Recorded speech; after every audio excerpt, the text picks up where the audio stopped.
서울에 있는 한 아파트 공사 현장인데요. 청약 당시 미분양 아파트가 나왔습니다. 때문에 무순위 청약으로 간신히 분양을 마칠 수 있었습니다.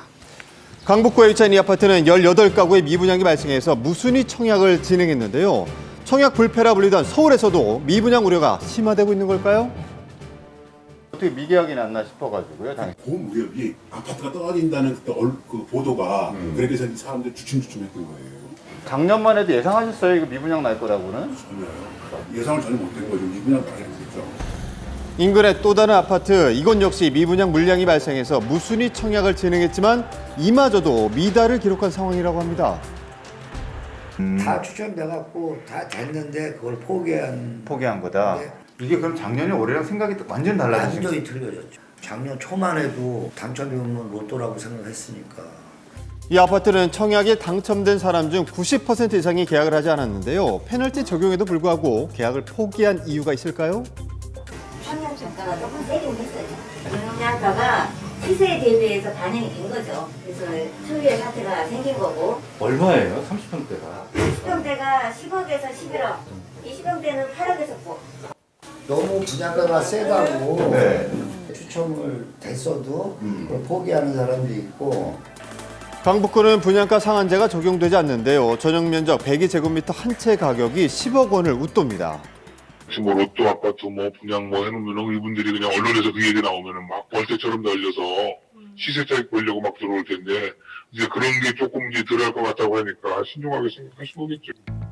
좋지 않은 입지에 분양가가 높게 책정돼 특별한 매력이 없다고 느낀 사람들의 청약 포기가 이어진 것으로 보이는데요. 지금 이곳은 경기도에 있는 한 아파트 신축 공사 현장입니다. 이곳은 이순위 청약에서도 이 미분양이 발생을 했는데요.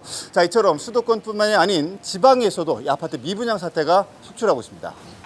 경기도도 상황은 같았습니다. 해당 아파트는 이순위 청약에서도 미달이 발생했습니다. 미분양이 전에는 근데 청약 부분을 했었는데 지금 청약 부분 없이 무청약 다 받았거든요.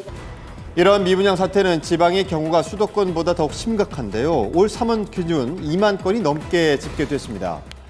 자, 그런데 이 포항 역시 최근 들어서 미분양이 급증하고 있습니다. 올해 초부터 이 부동산 분위기가 180도 달라졌다고 합니다. 포항에 작년까지만 해도 괜찮아졌어요. 분양이 잘 됐어요, 완전히. 처음 아파트를 지어가지고 분양이 다 어쨌든 다 되고 괜찮으니까요. 예를 들어 여 건너편에 천천백시대 지었잖아요. 지가 분양이 다 됐잖아. 완판이 됐잖아. 작년까지만 해도 분양이 순조로웠는데 지금은 쏟아지는 미분양으로 거래가 뚝 끊겼습니다. 자, 이렇게 특히 지방에서 미분양 사례가 급증하는 이유 과연 무엇일까요?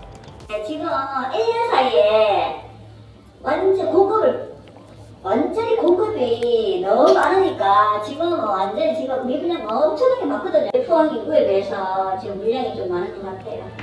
수도권 지방 할 것 없이 속출하고 있는 미분양. 청약 기회까지 포기하면서 계약을 하자는 심리는 무엇 때문일까요? 주변 동네보다 좀 많이 비쌌거든요. 원래 다른 동네는 4억 정도 하는데 거기는 이제 5억 원대여가지고 되게 비쌌어요. 높은 가격대로 들어갈 이유가 없다고 생각을 해서 포기를 했거든요. 분양가 상한제가 적용되지 않는 지역들, 이런 지역들은 분양가 상한제가 적용되지 않다 보니까 시장 가격만큼 최초의 분양가를 정합니다. 분양받은 사람 입장에서는 시장 가격과 똑같거나 더 비싸니까 그걸 굳이 받을 이유가 없잖아요. 그러다 보니까 그런 주택들이 미분양을 남게 되는 거예요. 자, 그런데 미분양을 유발하는 이유는 단지 높은 시세뿐만은 아니라고 합니다.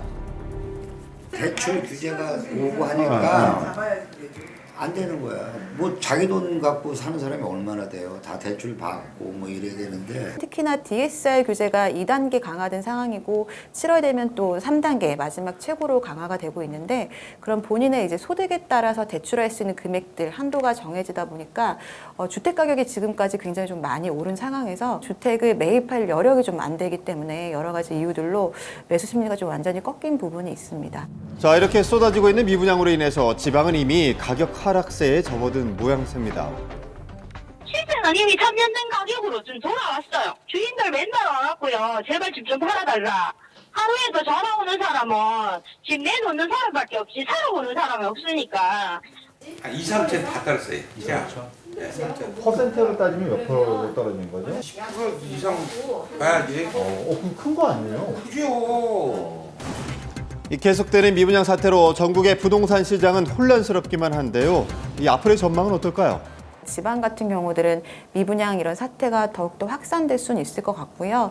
지금 이제 전체적인 주택 전망도 지역에 따라서 굉장히 양극화가 더 심화된다라고 좀 보여지는데 이런 미분양 적체가 그런 현상을 좀 더 앞당기고 좀 견인하는 역할을 할 수도 있을 것 같습니다. 정부의 정책 방향이 명확해질 때까지 청약 대기자들이 관망할 공사는 더 클 것으로 보입니다.